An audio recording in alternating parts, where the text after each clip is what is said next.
আসসালামু আলাইকুম। সকলকে আমন্ত্রণ আনন্দ টিভির রাতের সংবাদে। আপনাদের সঙ্গে আছি আমি শারমিন মনির। আবারও দেশের খবর। চলতি মাসের 17 জুন পিরোজপুরের কদমতলা থেকে নিখোঁজ হয় ইয়াসির আরাফাত নামের সপ্তম শ্রেণীর এক স্কুল শিক্ষার্থী। এ ঘটনায় পিরোজপুর সদর থানায় একটি সাধারণ ডায়েরি করেন আরাফাতের বাবা ইমরান হোসেন তালুকদার। এরই পরিপ্রেক্ষিতে নিখোঁজের 10 দিন পর রোববার গলাচিপা পৌর শহর থেকে কিশোরটিকে উদ্ধার করে পুলিশ। গেল রাতে কিশোরকে তার বাবার হাতে তুলে দেন গলাচিপা থানার উপপরিদর্শক রানা। ছেলেকে ফিরে পেয়ে পুলিশের প্রতি কৃতজ্ঞতা প্রকাশ করেন ইমরান হোসেন তালুকদার। লালমনিরহাট জেলার হাতীবান্ধা উপজেলার ফকিরপাড়া ইউনিয়নের পূর্ব ফকিরপাড়া গ্রামে মিতুর বাড়ি। অভাবের সংসারে বড় হওয়া মিতু 5ম শ্রেণীর শিক্ষার্থী। দেখে বোঝার উপায় নেই তার হাতে দুটো ছিদ্র রয়েছে। গেল 4 বছর আগে কাশির সাথে মুখ দিয়ে রক্ত বমি হয় মৃতুর। ডাক্তারের শরণাপন্ন হলে পরীক্ষা নিরীক্ষা শেষে ডাক্তার হার্টের এ সমস্যার কথা জানান। সুস্থ হতে অপারেশন করতে প্রয়োজন 5 লাখ টাকা। তাই বিত্তবানদের এগিয়ে আসার আকুতি মিতুর পরিবারের। দেখছেন আনন্দ টিভির রাতের সংবাদ, সঙ্গে আছি শারমিন মনির। গোপন সংবাদের ভিত্তিতে বগুড়ায় অভিযান চালিয়ে 10 কেজি গাঁজাসহ 2 মাদক ব্যবসায়ীকে আটক করে র্যাব। মঙ্গলবার সকালে শহরের মাটিডালি বিমান মোড় এলাকা থেকে তাদের আটক করা হয়। আটককৃতরা দীর্ঘদিন ধরে মাদক দ্রব্য গাঁজার বড় বড় চালান দেশের বিভিন্ন স্থানে সরবরাহ করে আসছিল বলে মঙ্গলবার দুপুরে এক প্রেস বিজ্ঞপ্তিতে জানান র্যাব 12-র company commander lieutenant colonel Abdullah Al Mamun. মাদারীপুরের কালকিনিতে গর্ভধারিণী বৃদ্ধা মাকে পানিতে ডুবিয়ে হত্যার দায় স্বীকার করে আদালতে জবানবন্দি দিয়েছেন নিহতের ছেলে হিরণময়।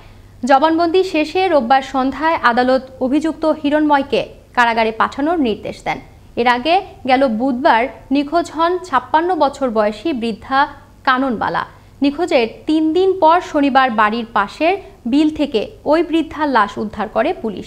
এ ঘটনায় বৃদ্ধার স্বামী পুত্র হিরণময়ের বিরুদ্ধে ডাসারা থানায় একটি হত্যা মামলা দায়ের করেন।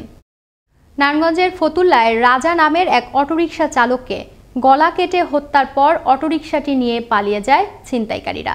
সোমবার মধ্যরাতে উপজেলার ইসদাইর উসমানী স্টেডিয়ামের সামনে এ ঘটনা ঘটে। হত্যাকাণ্ডে জড়িত ছিনতাইকারীদের গ্রেফতারের চেষ্টা চলছে বলে জানান ফতুল্লা মডেল থানার উপপরিদর্শক শাহাদাত হোসেন। লকডাউন ঘোষণার মধ্যে মাদারীপুরের বাংলাবাজার ফেরিঘাট ও বরিশাল মাদারীপুর সংযোগ এলাকার ভুরঘাটায় বেড়েই চলছে ঘরমুখ ও ঢাকামুখ যাত্রীদের চাপ। কয়েক গুণ বেশি ভাড়া গুনতে হলেও যেতেই হবে গন্তব্যে। যেন এমনই প্রতিজ্ঞায় নেমেছেন যাত্রীরা। প্রশাসনের বাধাকেও করছেন না তোয়াক্কা। মাদারীপুর থেকে হারুনুর রশিদের তথ্য ভিডিও চিত্রে দেখুন ডেস্ক রিপোর্ট। লকডাউনের দ্বিতীয় দিন মঙ্গলবার সকাল থেকেই মাদারীপুর বাংলাবাজার ও বরিশাল মাদারীপুরের সংযোগস্থল ভুরঘাটা দিয়ে গন্তব্যে ছুটছেন লাখো যাত্রী। কেউ ঢাকামুখ, কেউ বা আবার ঢাকা থেকে ঘরমুখ।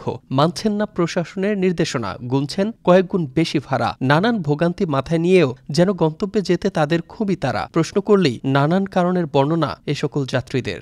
কোনো গাড়ি নেই, কোনো বাস নাই, যদি কেউ ট্রাকে তাও 2 গুণ 3 গুণ ভাড়া।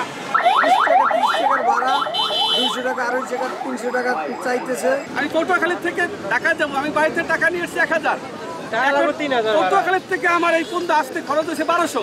বেন্ডিস কাটার ডেট, ঠিক আছে, এখন আমি যাইতে পারতেছি, মানুষের মানে ভোগান্তিতে বইরে গেছে, কোনো কিছু নাই। জনগণের যে দুর্ভোগ, এটা কর্তৃপক্ষের দেখার জন্য খুব দৃষ্টি আকর্ষণ করছে। এদিকে লকডাউন বাস্তবায়নে কাজ করছে মাদারীপুর জেলা প্রশাসনের একাধিক টিম। অ্যাম্বুলেন্স ও পণ্যবাহী গাড়ি ছাড়া ফিরিয়ে দেওয়া হচ্ছে অন্য সব গাড়ি। আমরা কোনো যানবাহন যেতে দিচ্ছি না রাস্তা থেকে, শুধুমাত্র অ্যাম্বুলেন্স এবং পণ্যবাহী ট্রাক ছাড়া বাকি যেগুলো আছে আমরা সেগুলো আসলে যেখান থেকে আসে ওইখানে পাঠিয়ে দিচ্ছি ওইদিকেই। লকডাউন বাস্তবায়নে প্রশাসনের পাশাপাশি মাঠে রয়েছেন জনপ্রতিনিধিরাও। মাদারীপুরের ঢাকার যে দ্বার প্রান্ত, সেখান থেকে আমরা বন্ধ করে দিচ্ছি, সেখানে ঢুকতে দিচ্ছি না। আমরা জনপ্রতিনিধি যারা আছে সবাই সহযোগিতা করছে।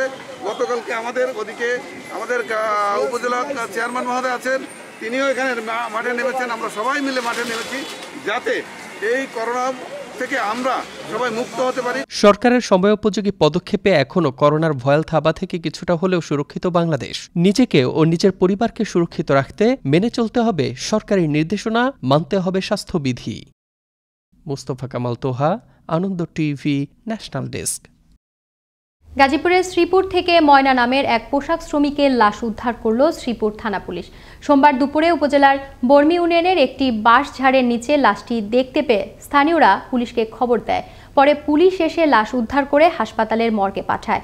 ময়নাতদন্ত শেষে মৃত্যুর প্রকৃত রহস্য উদ্ঘাটন করা যাবে বলে জানান শ্রীপুর থানার ভারপ্রাপ্ত কর্মকর্তা খন্দকার ইমাম হোসেন। গাইবান্ধার গোবিন্দগঞ্জে মঙ্গলবার সকাল থেকে উপজেলায় নিত্য প্রয়োজনীয় ছাড়া বন্ধ থাকে সব ধরনের দোকানপাট ও শপিং মল। উপজেলার বিভিন্ন স্থানে লকডাউন বাস্তবায়নে আইন শৃঙ্খলা বাহিনীর পাশাপাশি তৎপর থাকে উপজেলা প্রশাসন। এ সময় স্বাস্থ্যবিধি ভঙ্গের দায়ে বিভিন্ন জনকে আর্থিক জরিমানা প্রদান করা হয়। লকডাউন বাস্তবায়নে সোমবার সকাল থেকে কুমিল্লার নাঙ্গলকোটের বিভিন্ন স্থানে ভ্রাম্যমাণ আদালত পরিচালনা করেন উপজেলা প্রশাসন। এ সময় স্বাস্থ্যবিধি উপেক্ষা করায় 4 পথচারী ও এক দোকানিকে 1400 টাকা জরিমানা সহ মাস্কও বিতরণ করা হয়। নাঙ্গলকোট থানা পুলিশের সহযোগিতায় ভ্রাম্যমাণ আদালত পরিচালনা করেন উপজেলা নির্বাহী কর্মকর্তা। সোমবার সন্ধ্যায় ময়মনসিংহের ভালুকায় লকডাউন বাস্তবায়ন ও স্বাস্থ্যবিধি সুরক্ষায় ভ্রাম্যমাণ আদালত পরিচালনা করেন উপজেলা প্রশাসন। এ সময় স্বাস্থ্যবিধি উপেক্ষা করায় উপজেলার বিভিন্ন স্থানে 22 জনকে 11,900 টাকা আর্থিক জরিমানা করা হয়।